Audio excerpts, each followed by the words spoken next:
Citynet Magazine.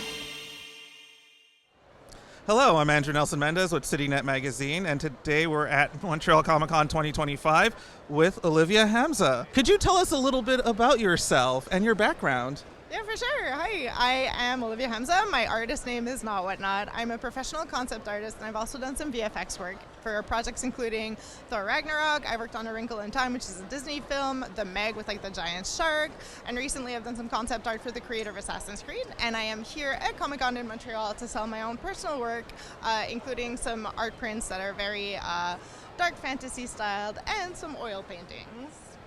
Yeah, and today we have just a quick question for you. What is your opinion on AI? Oh my gosh, AI. Yeah, so I feel like I get a lot of questions about AI. So this is a conversation we have a lot since I work in like the technology industry and all of that. And so when it first hit the market, I think everybody was really terrified because it was really good at making beautiful images.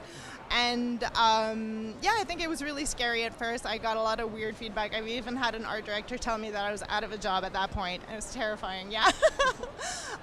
But now it's been a few years. People have been using it a lot. I see it coming up more and more, and I feel that it's less and less of a threat. I think the biggest reasons for that, apart from like the revisions and all of that, that it can't really handle quite well yet, but probably will soon. I think it's really the emotional factor that it really just can't nail. I find that often when people see a beautiful work of art and then find out that it's AI, they tend to feel really cheated. And I understand that response. And then for me personally, I find that it goes like one step further. If I really like a piece of art and I really like, I adore it, I feel like there's an emotional connection, I'll try to read some meaning into it. And like it really, you know, you feel something in your heart. And then if I find out that it's AI, then I feel stupid. I feel a little bit stupid, and I feel kind of like an idiot for trying to connect with something that doesn't have a soul and that wasn't thinking and wasn't trying to communicate anything at all to me, you know? And I find that this is something that's been coming up a lot in conversations around AI.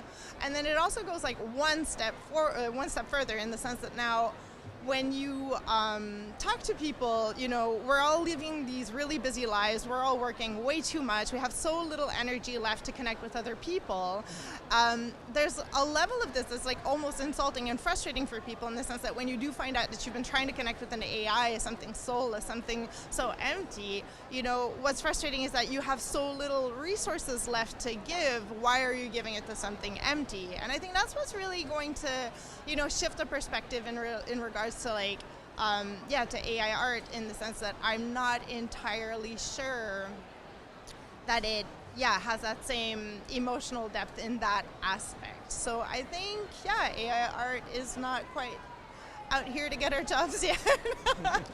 Well, thank you, Olivia. And again, I'm Andrew with Citynet Magazine at Montreal Comiccon 2025. Citynet Magazine.